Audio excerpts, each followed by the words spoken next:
यहाँ पे मैंने आपको एक बेसिक सैलरी स्ट्रक्चर बताई है एक सेंट्रल गवर्नमेंट एम्प्लॉय की। मैं यहाँ पे स्टेट गवर्नमेंट्स की बात नहीं कर रहा, मैं सेंट्रल गवर्नमेंट की बात कर रहा हूँ।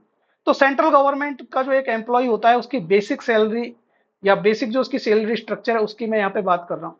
जब यूजुअली एक पर्टिकुलर साइंटिस्ट को अपॉइंट किया जाता है या एक असिस्टेंट प्रोफेसर के लेवल पे एक वैकेंसी आती है, उसको अपॉइंट किया जाता है जो कि इनिशियल स्टार्टिंग फेज है एक प्रोफेसर बनने का।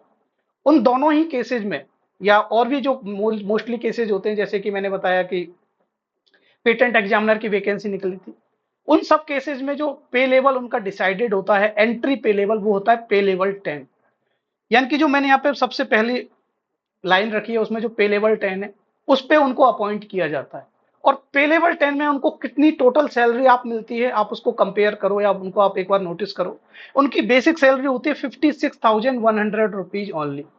बट इस बेसिक सैलरी पे उनको मिलते हैं कई सारे अलाउंसेज जो उस पर्टिकुलर सैलरी को बड़ी बनाते हैं, इंक्रीमेंट करते हैं उसमें।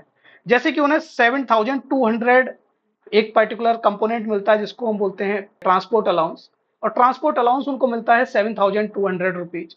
उसके अलावा उन्हें डियरनेस अलाउंस मिलता है जिसको महंगाई भत्ता बोलते हैं, और ये कंपोनेंट होता है उनका 50% of their basic salary plus transport allowance. यानी कि बेसिक सैलरी और ट्रांसपोर्ट अलाउंस दोनों का मिलाकर के एक 50% जो उनका होगा वो ऐड हो जाएगा एज ए डियरनेस अलाउंस। तो इस केस में 31,650 अप्रोक्सीमेटली आपका हो जाएगा महंगाई भत्ता या डियरनेस अलाउंस। उसके अलावा आपको मिलेगा HRA, हाउस रेंट अलाउंस। ये आपको तभी मिलेगा जब आप उस पर्टिकुलर इंस्टीट्यूशन का जो खुद का रहने का निवास है वो यूज नहीं करते हो। तो उस केस में अगर आप एक दिल्ली जैसी सिटी में या बड़ी सिटीज में रहते हो तो HRA आपको मिलता है 27%। और 27% HRA का मतलब है कि आपको अप्रोक्सीमेटली मिलते हैं 15,147 रुपीज।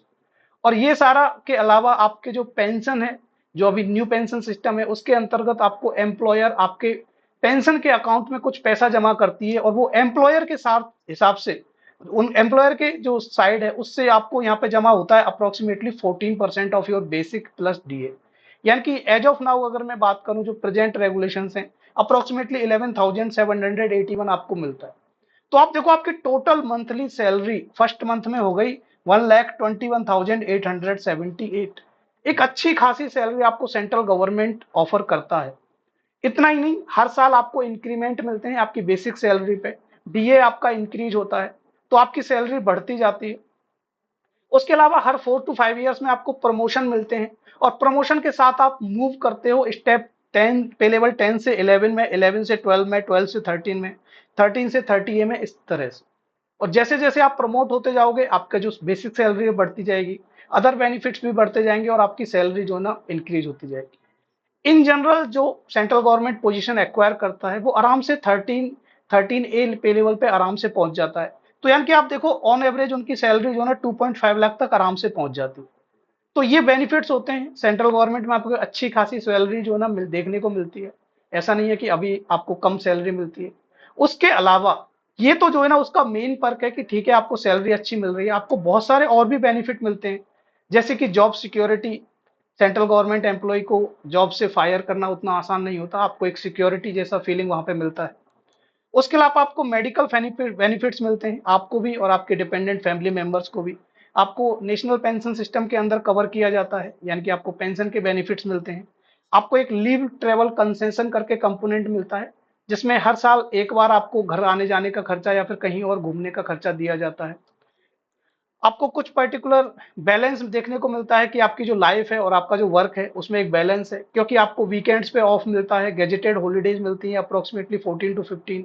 दो रेस्ट्रिक्शन हॉलीडेज मिलती हैं, 20 आपको अर्न लीव मिलती है, EL मिलती है, 8 CL मिलती है, 20 HPL मिलती है। तो बहुत सारी जो है ना आपको छुट्टियों का एडवांटेज मिलता है, आपका एक बैलेंस होता है पर्सनल लाइफ में और प्रोफेशनल लाइफ में। कुछ और अलाउंसेज भी मिलते हैं न्यूज़पेपर के, चाइल्ड एजुकेशन के, टेलीफोन के, तो इस तरह के बेनिफिट्स भी आपको देखने को मिलते हैं। उसके अलावा अगर आप सेंट्रल गवर्नमेंट एम्प्लॉय हो तो उनको एज रिलैक्सेशन भी दिया जाता है। ये एडवांटेज कई बार हमें बहुत हेल्प करता है।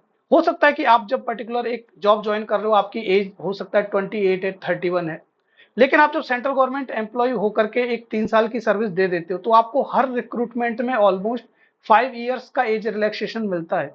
सब में नहीं लेकिन मोस्ट ऑफ द में जो ना आपको मिलता है, स्पेसिफिकली अगर वो आपकी फील्ड से रिलेटेड वैकेंसी है तो ये बेनिफिट भी आपको देखने को मिलता है। आपको हायर एजुकेशन ऑब्टेन करने के लिए पेड लीव भी दी जाती है।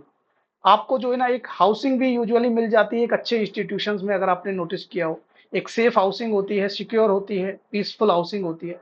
तो इस तरह के आपको बहुत सारे जो है ना बेनिफिट मिलते हैं गवर्नमेंट सर्विस में। आपको सब्सिडी पे या फिर बहुत सस्ते रेटों में गेस्ट हाउसेज मिल जाते हैं बहुत सारी पोजीशंस पे।